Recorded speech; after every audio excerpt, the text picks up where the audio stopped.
avec Lynn Rifaille. Bonsoir Lynn. Bonsoir Stéphanie. Ce gros plan, bien sûr, sur Rupert Murdoch, qui est donc affirmé qu'il allait quitter la présidence de ces deux groupes en raison de son âge. Le milliardaire a 92 ans et c'est le fils aîné qui devrait profiter. Alors oui, c'est vrai Stéphanie. Et revenons donc sur le parcours de Rupert Murdoch d'abord. Il est né en 1931 en Australie. Son père possède un quotidien, l'Adelaide News, dont il va hériter après la mort subite de ce dernier en 1952. Il est alors étudiant à Oxford, au Royaume-Uni, et il doit revenir en Australie pour prendre la succession de son père.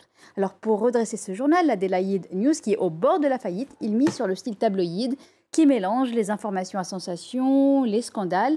Rapidement, le journal quadruple son nombre de lecteurs et Murdoch rachète au fil des ans une vingtaine de quotidiens australiens. En 1968, il va partir à l'assaut du marché britannique. Il achète plusieurs titres comme The Sun, puis The Times, avant de traverser l'Atlantique en 1976 pour venir s'installer aux États-Unis.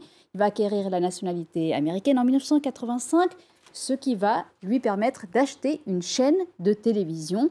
Il prend ainsi la possession du groupe 20th Century Fox, puis crée en 1996 la chaîne d'information ultra-conservatrice Fox News qui vise à concurrencer CNN.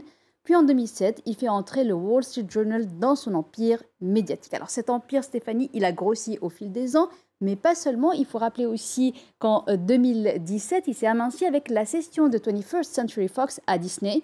Alors à l'heure de sa succession, l'empire médiatique de Rupert Murdoch, c'est 27 milliards de dollars de valeur en bourse et deux sociétés, Fox Corp et News Corp, deux groupes qui possèdent de nombreux médias, parmi lesquels on les a cités, les chaînes Fox News aux États-Unis et Sky News au Royaume-Uni, mais aussi les journaux The Wall Street Journal, New York Post, The Sun et The Times, sans oublier les nombreux médias qu'il détient dans son pays de naissance, l'Australie. Alors c'est un empire qui lui vaut aussi une fortune personnelle qui est estimée à 17 milliards 300 millions de dollars selon Forbes. Et c'est un empire médiatique qui ne s'est pas construit sans scandale. Bien sûr, il y a eu plusieurs scandales. Alors, on va en rappeler deux parmi les principaux. D'abord, revenons à l'année 2011. C'est le scandale qui reste dans tous les esprits, celui du journal britannique News of the World.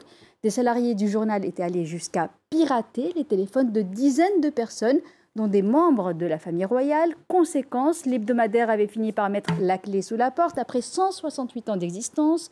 Beaucoup plus récemment, en avril 2023, sa chaîne de télévision Fox News est condamnée à payer plus de 787 millions de dollars à l'entreprise de machines de vote électronique Dominion. Alors pourquoi cela? Parce que Fox News était accusée de diffamation pour avoir laissé entendre sur son antenne qu'il y aurait eu des fraudes au vote électronique lors de l'élection de Joe Biden en 2020. Et puis, au-delà de ces scandales, le groupe est régulièrement critiqué pour la partialité de ses journaux et ses chaînes d'information proches des milieux très conservateurs.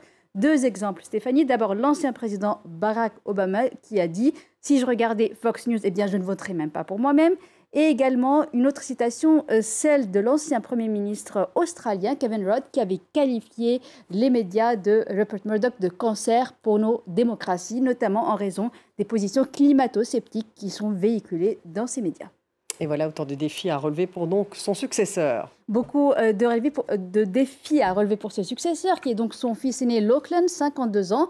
Il doit prendre la tête de Fox Corporation, maison mère de Fox News et du groupe Media News Corp à partir de mi-novembre. Rupert Murdoch ne tourne pas pour autant complètement la page de ses 70 ans de carrière, puisqu'il deviendra président émérite, mais si la succession est annoncée seulement aujourd'hui, il faut savoir que cela fait des décennies qu'elle est en préparation.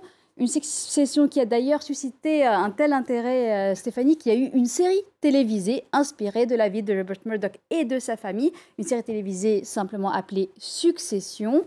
Les enjeux pour Lachlan Murdoch sont nombreux. Il y a d'une part l'arrivée de l'intelligence artificielle et les défis qu'elle pose pour le monde des médias. Il y a les défis financiers. Puis il y a aussi l'élection présidentielle américaine de 2024 et le soutien de Fox News aux favoris de la primaire républicaine, un certain Donald Trump. Merci beaucoup, Lynn.